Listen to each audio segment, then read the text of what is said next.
Mel, how are you? Saeed, I'm doing amazing.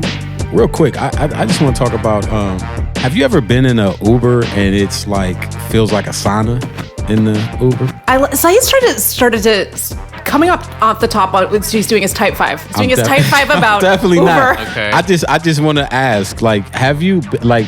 Yeah, no, it's bad. The climate control, that's why you got to upgrade to the... I guess that's what I have to do. You got to upgrade. I have to get an Uber X or the Uber... No, you got to get out of the Uber X. Did I just tell him myself? See, but COVID was supposed to cure that because when now you get in Ubers, usually it's the windows are open and it's freezing because they trying not to die. I was just in an Uber with my mask on. It felt like a sauna up in that. You've got to upgrade. I'm sorry. I think Life choices, say life choices. He's definitely not getting a tip. Look. I used to be a waiter back in the day. You would have to spit in my food for me not to give you a tip because I know what it's like. It is tough. I mean, just open a window next time. Did he have like child safety on? You couldn't open it yourself in the back? I be feeling bad, like being in there just having the shit roll down. Did you ask him if he would turn the AC on?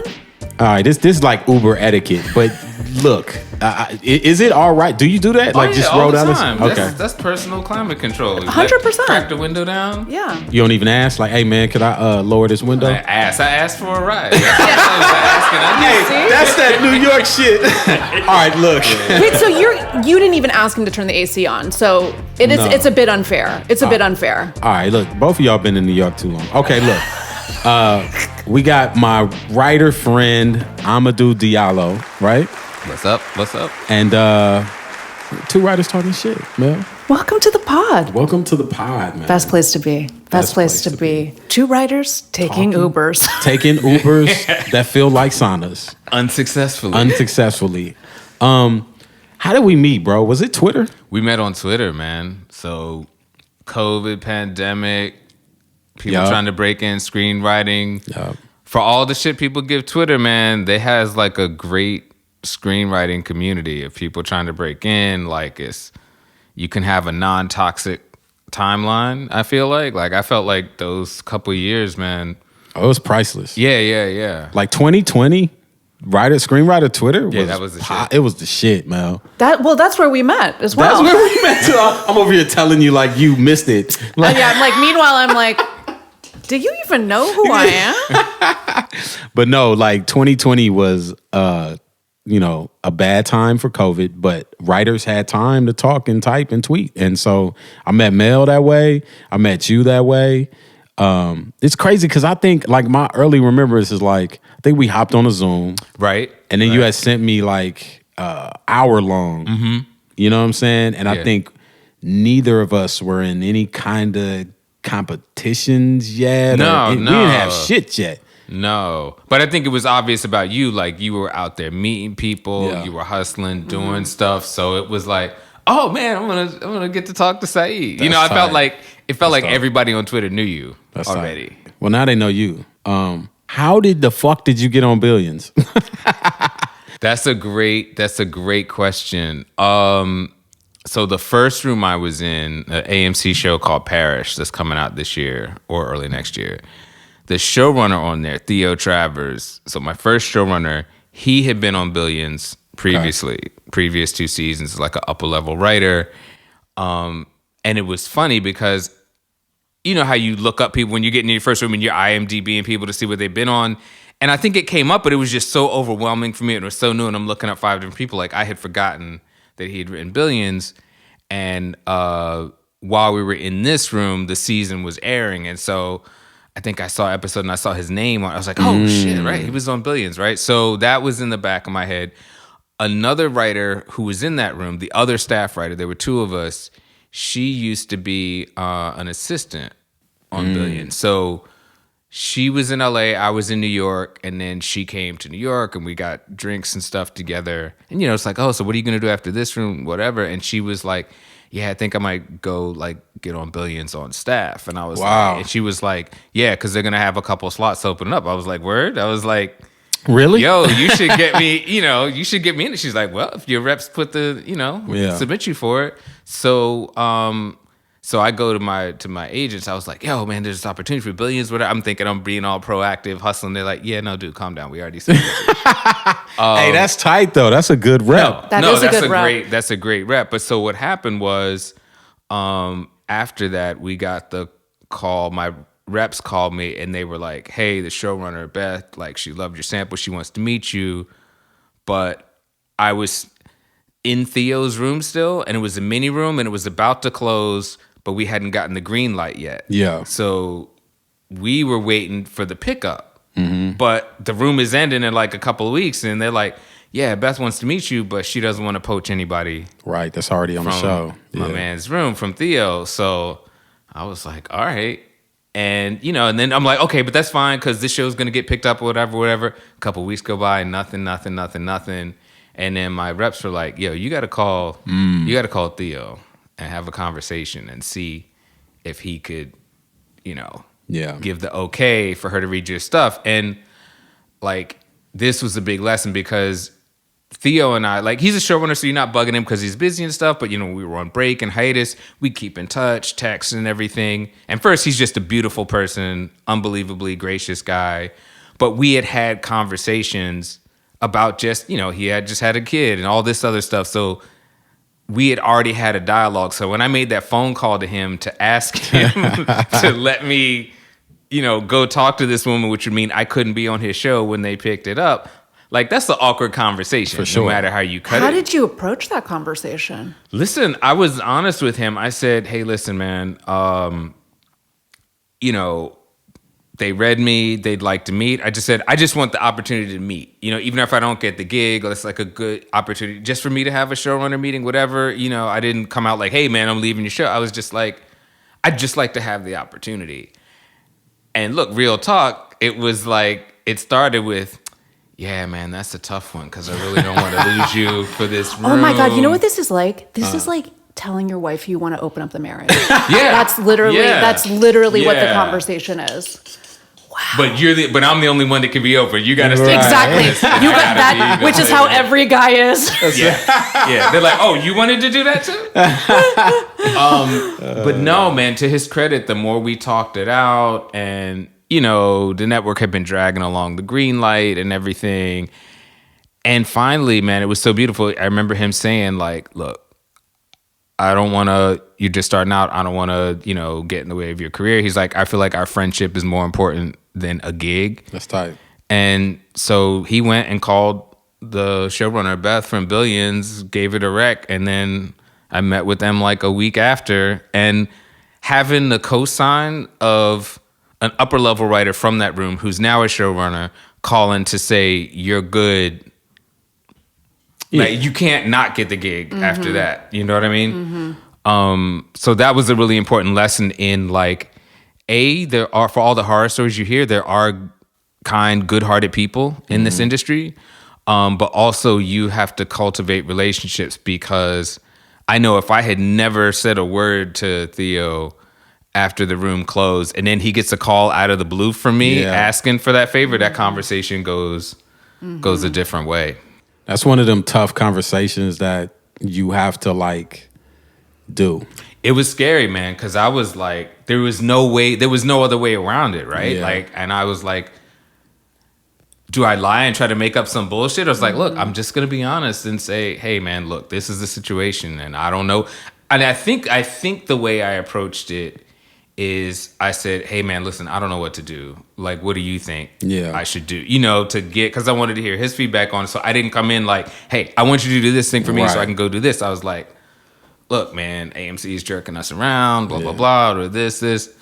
To be honest, I think one of the things that helped turn the tide was once the conversation shifted to all like the network bullshit of why we hadn't gotten picked up already and they kept asking for more documents and more documents. Like, once we both got angry at that and focused on a common enemy, I think it took a little of the pressure off and was like, yeah, man, go do your thing. Fuck these. Yeah. Great tactic. He sort of made him think it was his idea. Yeah, that's Yeah. But I did want to know how he thought. You know, I Yeah. did Yeah. honestly, like, it wasn't this whole Machiavellian thing, but honestly, I mean, you're trying to, you know, see if you could reach an outcome. But I did want to know. I was just like, look, man, I don't want to screw you over. Like, you gave me my first job. Like, I wouldn't be having this conversation if it wasn't you. Like, what would you do? Like, you know. how was all right, so first time in the room, what is in your toolkit that you're bringing the first day? How are you preparing the first day? Because this is what upcoming writers want to know. Like, First room? first room, first day. Can What you am I also bringing tell to us? the- Can you also tell us how you came to be in the parish room? Yes. So your question first, what did I bring to the first room? Yeah. I brought fucking cookies. Okay. Like, real talk. I was like, okay, I'm not gonna be able to outright a writer who's been doing this for 15 years. Yeah. I'm not gonna be able to do this, but like, I could be the person that brings the energy and the vibe and stuff. You know what I mean? So I was like, what can I do outside of writing to kind of make it like somebody should be excited to be here? Because veteran writers are like, fuck, another mini room, this, and we don't even get to be in person, and it's hot, you know, and we don't even get the upgrade for Final Cut. We got to pay for that ourselves. Where I was like, oh man, I'll upgrade to Final Cut, whatever version you want. Like, I'm just excited to be here. They're just like, another day at the coal factory. Yeah. And that's what you want from a new writer. You want them to be excited about this shit because, like, this is incredible. Yeah. What we're getting to do. What kind of cookies did you bring? I got all right, now I'm actually conflating it. So cookies was what I brought to Billions because that was the in-person room. There was like an Italian bakery place right 2 blocks away. So I came. That's your game. I came with the sample pack. That's your I came go-to. with the sample. He's the goodies. Yeah, no, man. Everybody in that room put on like 5 pounds because of me. Yeah, that's tight. So how did you get in the first room? Like, So the first room I got into, I had a manager. I found out that this room was hiring from a writer, a friend of mine, a peer, a great guy, a super talented writer. And he was like, yo, Amadou, man, there's this show, blah, blah, blah, that I think it just got like the lead character. It's in New Orleans, set in New Orleans, lead character. There was like, initially he had like some music background, whatever. He was like, man, you'd be so perfect for this shit. I was like, bet. So I told my manager, and he was like, great, no, I'll submit you. He submitted the script. And then, so by this time, me and you were in that Mentorship Matters program. And so my mentor, Melanie Marnich, amazing person. Crazy, it's almost my name. Amazing writer. I know, Melly. Yeah. That's where the flashback come from. So I reached out to her. And again, this is the kind of thing of asking somebody for help without saying, do something for me. So I said to her, hey, listen, I've got a first showrunner meeting coming up. And it's an AMC show. I told her the showrunner name. She's like, okay, I don't know him, but AMC. She had come out of an overall AMC like a couple years ago. She's like, who's the exec? And I was like, told her name. She's like, oh man. She's like, I'll call her tomorrow. Fire. Right? Yeah. So this was like on a Thursday.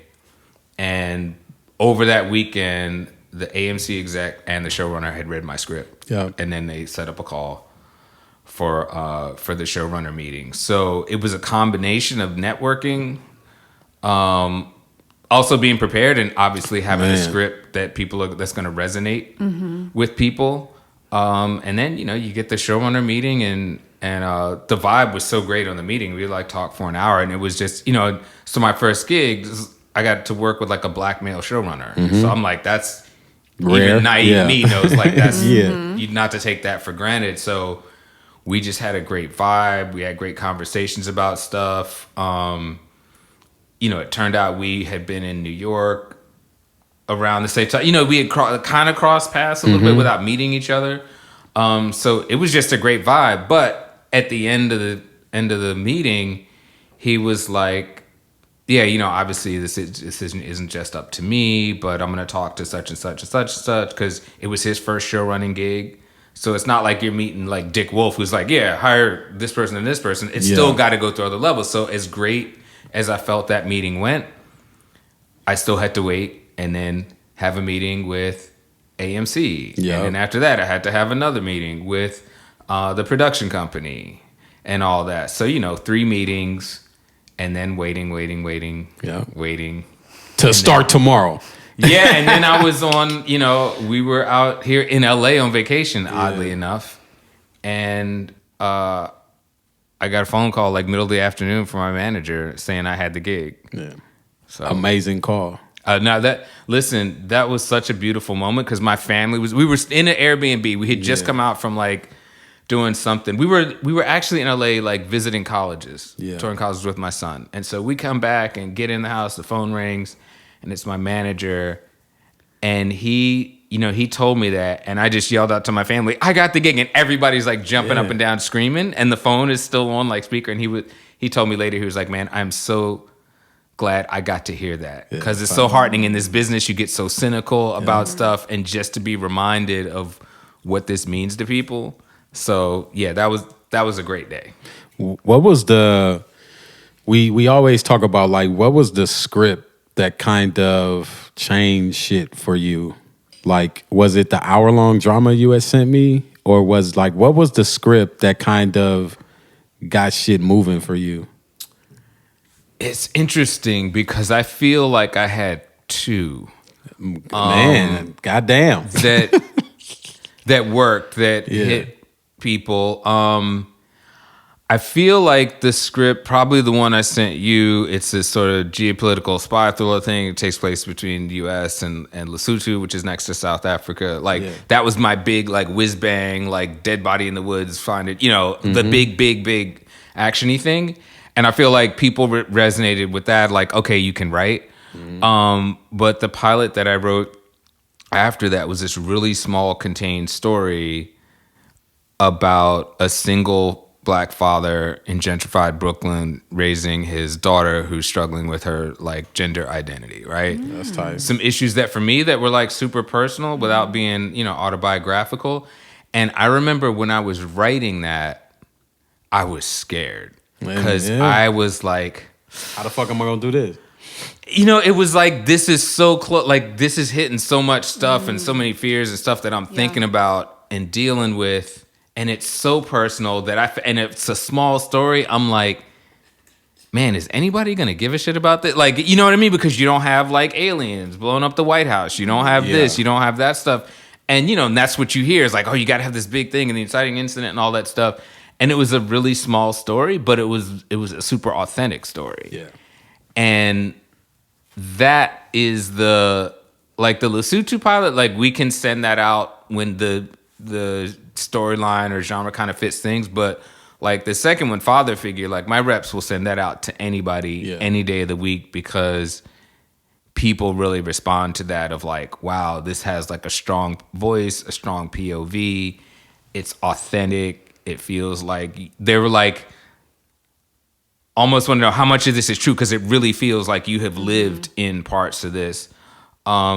So I guess that's the one that, like, if we had to send out a script not knowing, like, what the room was for or anything, it would probably be that. But there's some shows where they've sent out, Lesotho, because that makes more sense for what the show is about. Or for some, generals with, executives at production companies and studios and things like that. So, I mean, to be honest, I feel like you have to come out with more than one. Like, you got to have two that's undeniable. That gives you and your reps so much more flexibility with getting you out there. I agree. I also feel like you need to write the thing you're scared to write. Yes. Yeah. This is such a testament to like when you write the thing that's truest, the thing that terrifies you the most for people to see that part of you, like the real you, that like people respond to it, Yep. It's to the point now where that's the feeling I go looking for when I write something. Me like, too. am I scared to put this down on paper? Yeah. Me too. Like I just took on a project where I was like, nobody's gonna expect me to do this, and actually I'm scared to do this because of people might think that why is he doing this? And it was the same feeling I had from Flip, like where it's like that was the one where it was like, how the fuck am I gonna write about a 50-year-old pimp? You know what I'm saying? Yeah. Like, and so, but yeah, no, follow that feeling.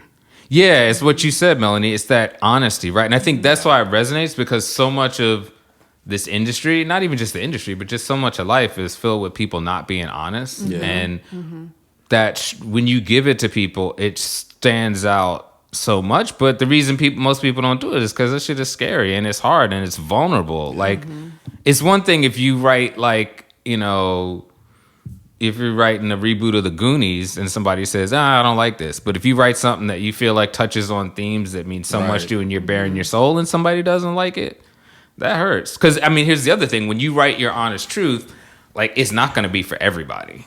Like, there are people who don't want that, and you have to be okay with that. Like, there's things that it's not going to be people it's not going to be resonate with. You'll get a lot of like, this protagonist is so unlikable, and you're like, what? It's like, me. How dare you? You're like, you're gonna take out the white gloves and slap him and challenge him to a duel. Wait, now can we just rewind for 1 second? You have a college-age child? Yes, I do. Oh my God. He is out here at Occidental. Oh my God. I mean, congrats. You must have been a child bride. A child bride. No, I love you, Melanie. A child bride. Can I say that? Can we say that? Yeah, no, love is welcome here. No, you know, black don't crack. No, we've gone far beyond that. I mean, Saeed and I are so behind. Like, we don't even have a kid that's 0 yet. Yeah, you know what I mean? Don't. We gotta catch up. Yeah, we've got a long way to go. College. We gotta catch up. Okay. Speaking of your past, you have a musician past similar to me. Mm-hmm. So can you speak about the transition from that to this, and also what you've learned from that you use in this? Yeah, sure. I mean, for me, it was like I started as a musician. Like, that was what I moved to New York for when I was 19. Yeah. Maybe about 10, 15 years after that, I moved into fine art photography, and then after that into journalism and into screenwriting. But all three of those professions lent something that helped screenwriting, but music in particular, man, is so much. Like, what music? So it was a jazz music. I was a jazz musician. I was a go. saxophonist. So, you know, Gilliam Bleak. Was it Mo Better Blues? Oh, right. Oh, listen, man. No, listen. When Mo Better Blues came out, we all saw it. We were like, we see ourselves in this joint. You know, like. And that's the power of film and TV. Like, to see like your lifestyle portrayed on screen is something that's it. Because, you know, when you're playing jazz and you're like in your 20s, people are looking at that like old people music. Yeah. Like, why are you? Why aren't you doing rap and hip hop and shit? Yeah, exactly. So, but I feel like what I got, and I think this, some of it's general to music, but some of this is particular to jazz because, like, jazz is fucking hard. Facts, man. You have to, just the skill set you have to develop to find out if you're any good. Yeah. That takes like 8-10 years of just constant, every night, 8-9 hours a day practicing. Because you're responsible for like 120 years of musical history and tradition. Like, you got to know something about, you know, Louis Armstrong. You got to know something about Charlie Parker. You got to know something, you know. And then we're all like into train all the stuff that's been most recent to you. Like, that's all our way in. But then you got to learn the earlier stuff. And you got to master all that stuff technique-wise, be able to hear it. And then after that, then people are like, okay, that's cool, but now what do you have to say? Right. Like, what's your voice? It's almost like unfair. It's like if you said, I want to be a filmmaker, and somebody's like, okay, you got to make 5 films. You got to make one in the style of like Oscar Michaud. You got to make one in the style of like John Ford, one and go all the way up to like Spielberg and Tarantino and Spike Lee and all that. And then after that, then you got to make a movie that's all you. Yeah. You know, so, and you have to be able to improv. Yeah, so then the improvisation, and that's why it's so hard, because you have to synthesize all this stuff and internalize it so that when you get up on the bandstand, you can play something that's actually meaningful. So I think the discipline required to do that has helped me in writing more than anything else, because in music, like, there's always a path. Not a path to greatness, but a path to like competence, right? Yeah. Like, if you say, oh, I heard that song on the radio, I want to learn how to play it. I want to learn how to play this instrument. Okay, well, you got to learn the scales first. Yeah. Just C, D, E, F, G, A, B, you know? And you got to do that. And then after you do that, you put another layer on it, another layer. So like, you're going up this stair step of skills. And for me, it's a very comforting thing, because knowing that if you're here down at the bottom and you want to get to the top, there's at least a staircase there. Mm-hmm. And that staircase requires you to be diligent and work on it every day. But for me, that's the easy part, because that takes the confusion away. The thing that hurts for me is like, if I see I want to do something and I have no idea, right, no blueprint, how to get to it, no blueprint. Yeah. So music, by almost definition, has a blueprint.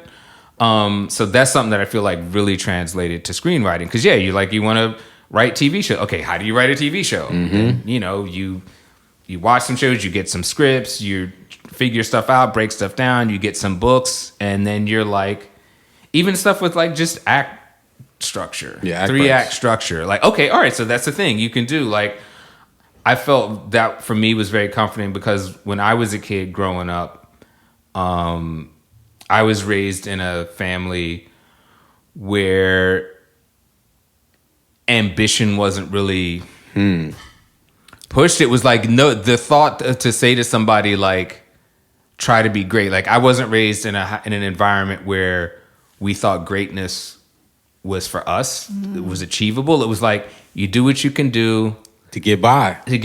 And also like, never try, never fail, never get hurt, never love, never get your heart broken, right? So I think for me, there was always this lingering question of like, how do I get good at something? How good can I be at something? Because I think, I was raised by a woman who sort of internalized this idea that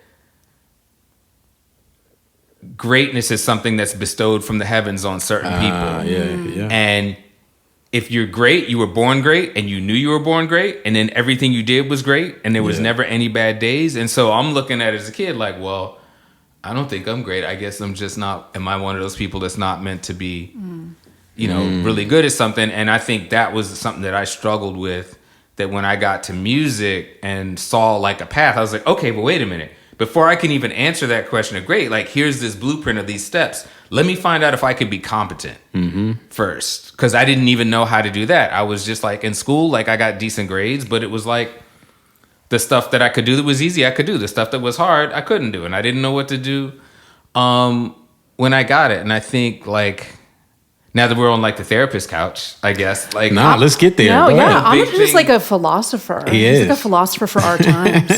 Only because I've had to repair so much damage to myself. I feel like I'm trying to think about how to put this the best way.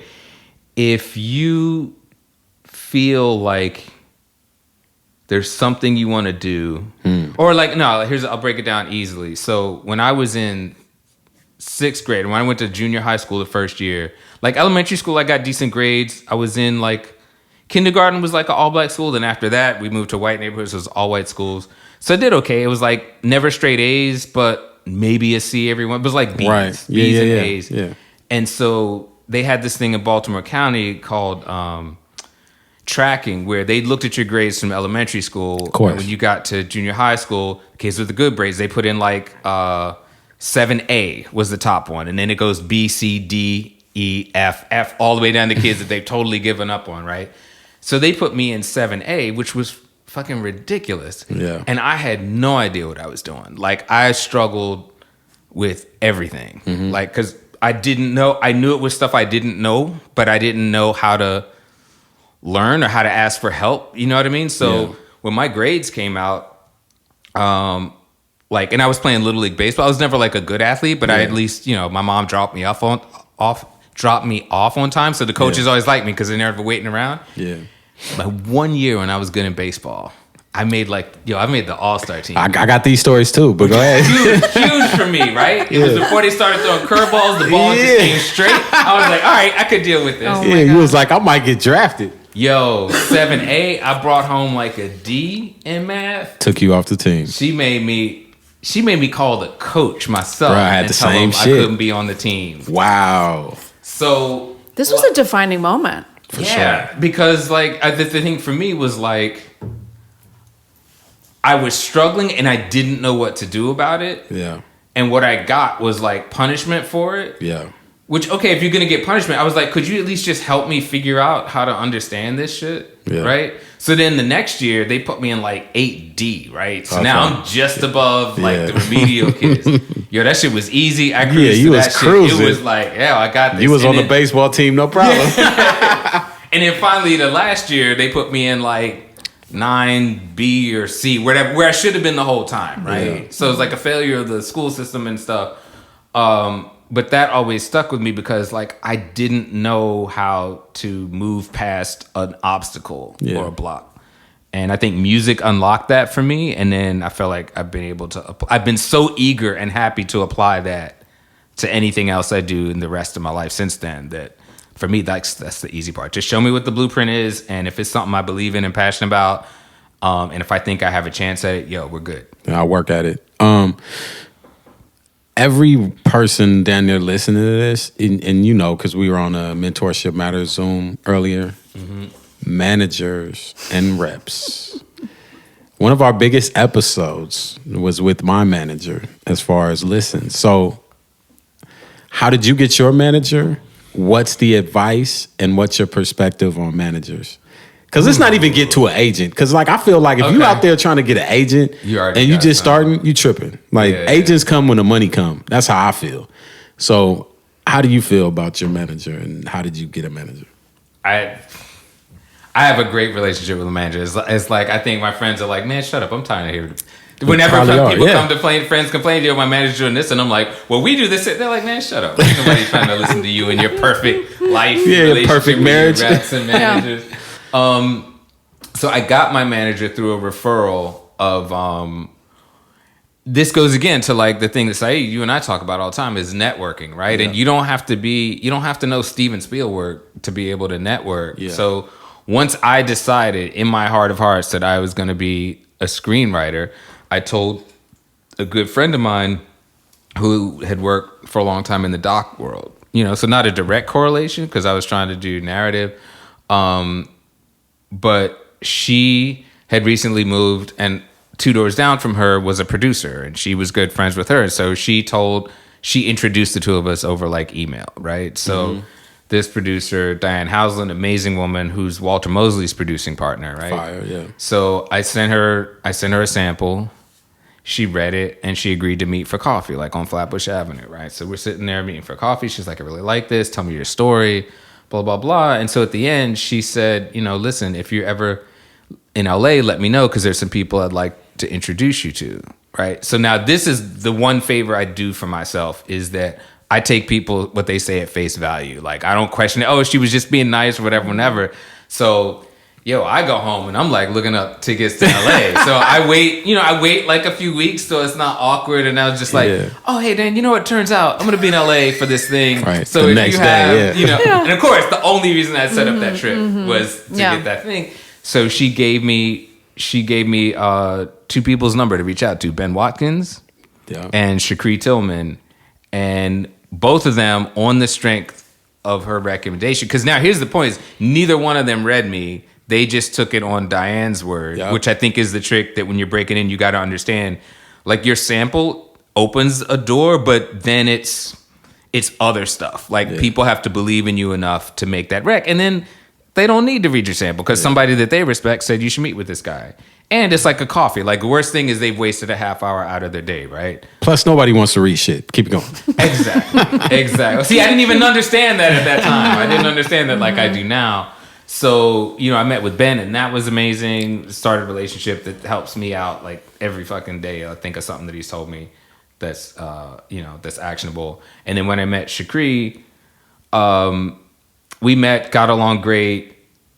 He did after that read something. And then I think like 9-10 months later, his former agent, who is now a manager, they had lunch or something. And this guy was saying, oh yeah, I'm looking to expand my roster. And he gave him my script. I remember, so I had, I'd met Shakri for lunch in LA, emailed him like the next day, thanks so much for meeting, blah, blah, blah. Didn't hear from him for like 9 months. And then I got a phone call and he was like, oh, hey, man, just wanted to ask, like, are you repped?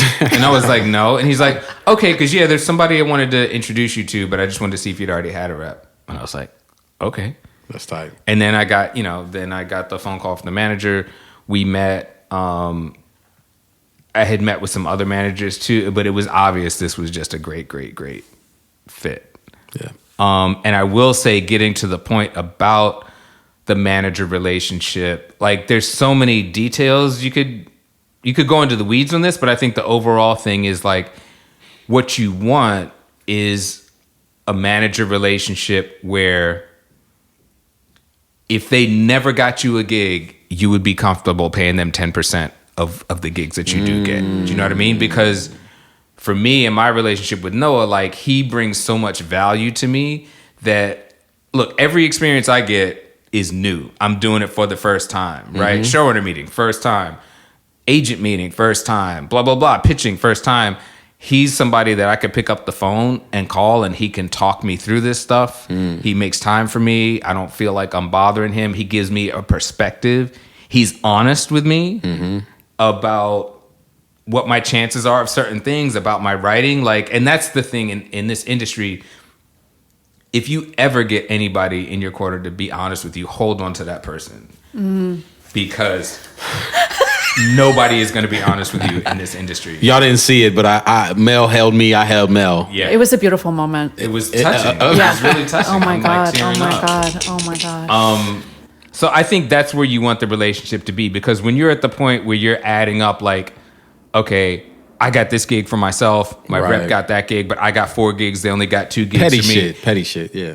But it's real. Like, if that's their only relation, if that's the only Transactional, their only yeah. value to you is the transactional getting the gig, yeah, you got to keep score. But you want somebody where you feel like there's just so much else they bring. Like now, with a manager and an agent, I don't keep track of who got me what. I don't care, because I'm happy to pay both of them 10% because they both bring value to me. Yeah.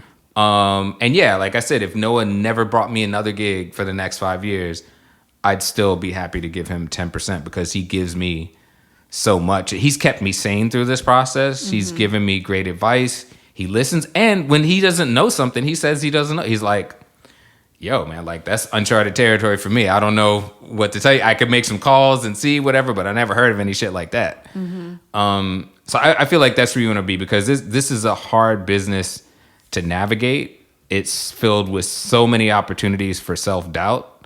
Facts. That you need somebody to give you perspective, somebody that really believes in you, and somebody to tell you the truth, to say, hey, listen, this isn't realistic, but this is realistic.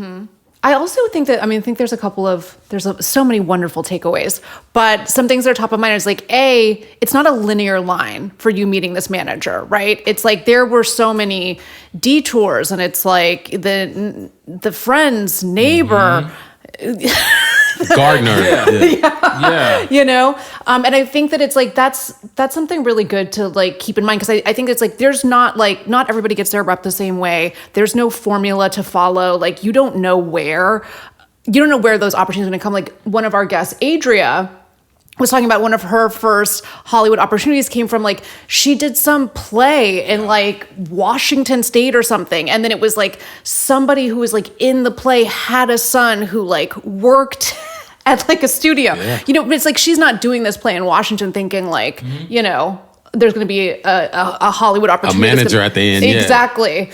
And the other thing that's like really key is like the power of charm, because it's like, that is more powerful than your scripts. Definitely in the beginning too. 100%. Yeah. Like, real talk, your scripts have to be undeniable, but they can open a door, but walking through that door is about you as a person. Yeah. You're never going to get a gig based on a script. You're going to get considered for a gig based on it, but look, there's a lot of people that have really good scripts, and there's a ton of people that have scripts that are good enough for what you need to be able to do in a writer's room. Every TV show isn't an Emmy-winning masterpiece. True. Right? I've been in rooms where I've read episodes where I'm like, we had better stuff than this in like my writers group, like where nobody had a gig.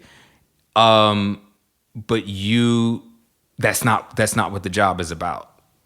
100%. You have to be more than competent, but you don't have to be that much more than competent, but you have to be a great fucking person. You got to be reliable. You got to be dependable. You got to be somebody that people enjoy having around. Like, my goal with any room that I go into is that if after like a month, like if I went out with COVID for something or the room shut down, I want them to fucking miss me. That's real. You know what I'm saying? Like, that's what I can control and I can do. Not in like a needy way, but just bring like an energy and a positivity to it. Oh my God. That when you don't see that, you're like, oh man.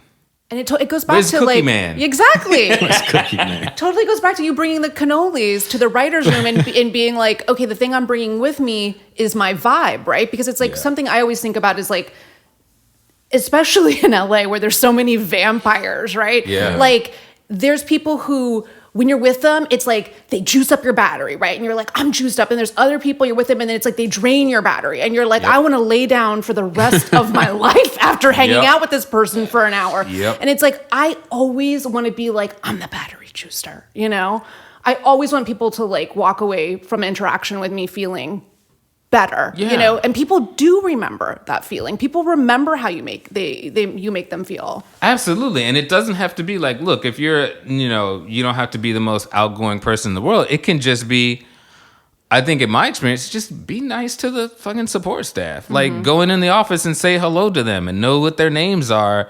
You would be, well, I was amazed at how appreciative are people of things like that, because then I'm like, what do other people do in here? And they're like, you have no idea. Yeah, you don't want to know. Do you know what I mean? And so it's just like, just be fucking nice to people. Like you're in an industry or trying to break into an industry that's like,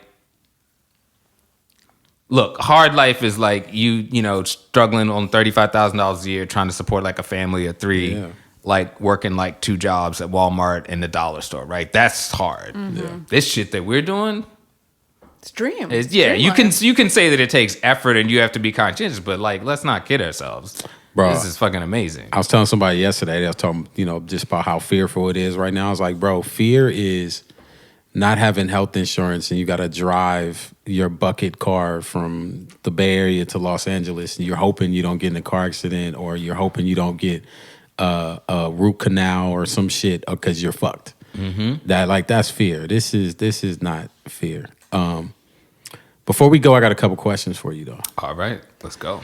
One of them is top 5 TV shows that influenced you of all time. Of all time. Let's go, man. That's a hard question. Hey, we get to it. Listen, this is what the people want to know. This is what the people want to know. Okay. And just go off top. All right. Okay, I'm giving you. This ain't gonna be on your tombstone. Right. Man, there's this show. No order. I'm gonna start with a show that nobody's watched. Come on, please. There's this show on Netflix called Caliphate. That's like a Swedish production that takes place in Sweden and in Syria, and it's about like Islamic fundamentalism, but in a nuanced, subtle way that we could never tell in this country. Love it. All right, so that's one.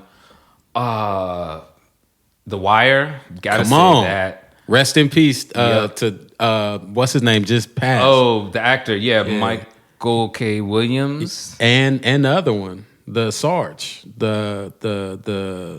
He died? He died too, man, bro. The dark skinned brother. I didn't know that. Brother. Okay. Yeah. I'm so stalling right now. It's all good. No, okay. That's why I got you. Come on, man. We got the anybody else died? No, we got The Wire. We got Caliphate and Caliphate and The Wire. Yeah. Oh, you got 3 more that influenced you, brother. Okay, that influenced me. So now we're talking about like, I think like All in the Family, because when I was a little kid, that's what I'm talking about. There was no other show like talking about stuff that they were talking about. Okay.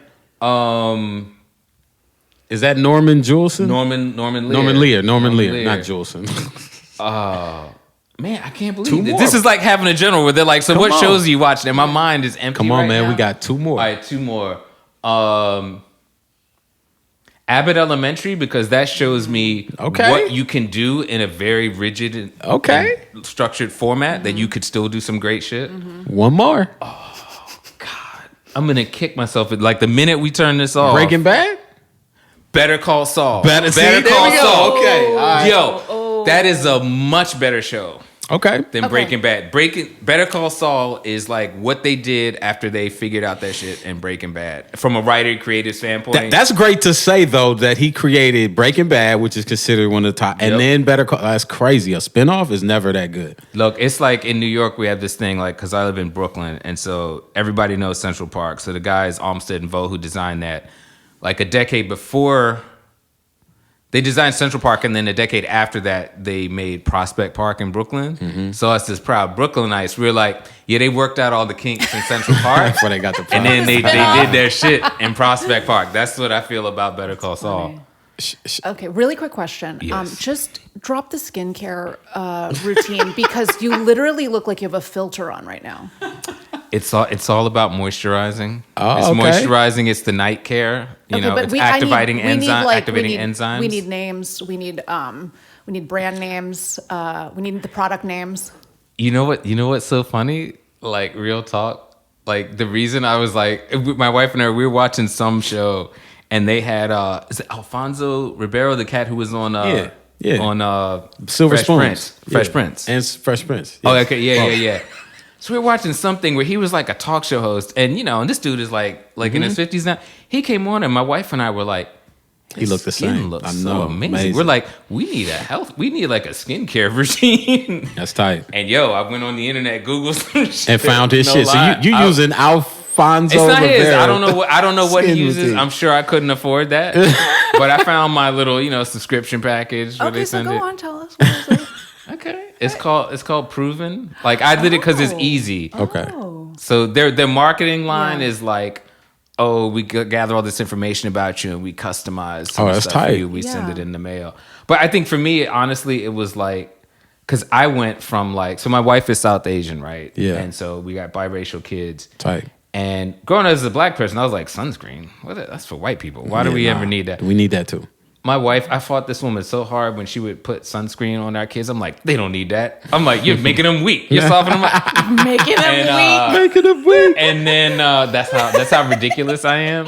Nah, that's that. I feel And you then because I play a lot of tennis, and I saw an interview with Serena Williams, and she was like, "Oh, I don't leave my house without sunscreen." Yeah, then all of a sudden, the flip switch, and I was like, "Lather up, kids! Nobody's going out into that." If it's good if it's good enough for Serena, it's good enough for y'all. And my wife was like, "This jive, mother!" Like I've been telling you this for years. Forever. And And then, Serena said, "Where can we find you, bro? On Twitter? Are you on Man, Twitter? look, Did you hop after off? Elon bought that, I dropped that shit. I just couldn't. I couldn't do it. And I have to say, dropping the whole social media thing, like, best decision I ever made. Wow. Like, you got to catch me at like the Trader Joe's in like the Which neighborhood? nuts and fruit section. And here in LA, I like the one. There's one in Studio City. Yeah. Oh. That I like. Yeah. There's one out. I mean, they're all over the place, obviously, but. But everyone has their favorite, They're not all Trader Joe's Well, my are favorite created equal. is in Brooklyn. Okay. It's All right. in Brooklyn, City Point. Last question. If I'm going to Brooklyn, Yeah. Go ahead. which I'm coming, You got to. where do I eat? And I see, because this is a true city, you got to be specific about there's so the many cuisine. different All right, neighborhoods, if you're gonna too. leave it wide open, Yeah. if you're gonna leave it wide Just open, one like place that, I need to if go you're gonna to. leave it wide open like that, Yeah. then I gotta take you to. There's a great Ethiopian spot. That's what I'm talking on about. 4th Avenue. Oh my God, the name is completely going on in my head. When you come, bro, I'm gonna walk you down there, and you're gonna have one of the best meals Ethiopian of food? your life. That's what I'm talking Ethiopian, legit Ethiopian staff in the kitchen. Come on. And at the counter. I'm noticing that there's no invitation for me. He's Oh, gonna walk well, you down there. I mean, I'm gonna be It there. was the- I mean, it you was might the be royal with me. you. It was Who the knows? royal you. We might be on. We might be on tour at that We time. Yeah. shall Yeah. walk together. with the Lord Happening, until man. greener Yeah, yeah. pastures. Well, look, man. Appreciate you coming on Two Writers Talking Shit. It's been a pleasure. Oh man. Yeah, This and was a so privilege, fun. and a privilege, Definitely. honestly. And shout out to Proven. We are hoping to bring them on as sponsors of the show. Proven, Stillwater, Yeah. Perrier. Let us know. Let us know. We We're- are There you drinking go. your Yeah. stuff. Ray-Ban. We got glasses. Ray-Ban, you gotta get the We got Ray-Ban hook glasses. up. Look, please subscribe, comment, and tell a friend. We are doing really good numbers right now. Please tell all your writer friends. And give us 5 stars. Give us 5 stars. Thanks for everything. Have a good one. Bye-bye. Two Writers Talking Shit is an original podcast created by Melanie Mars and Saeed Crumpler. Our producer is Kayla Guess. Our audio engineer is T. Kelly. Listen to us on Apple Podcasts, Spotify, Google Podcasts, or wherever you damn well please. All we ask is that you subscribe, rate us 5 stars, and give us a glowing review. If you're not going to give us 5 stars or any glowing reviews, then why even log on? Save your rants for an open mic. If you have any questions for us, and I do mean any, you can email us at twowriterstalkingshit@gmail.com. That's the number 2, and then writerstalkingshit@gmail.com. See you next episode. Bye.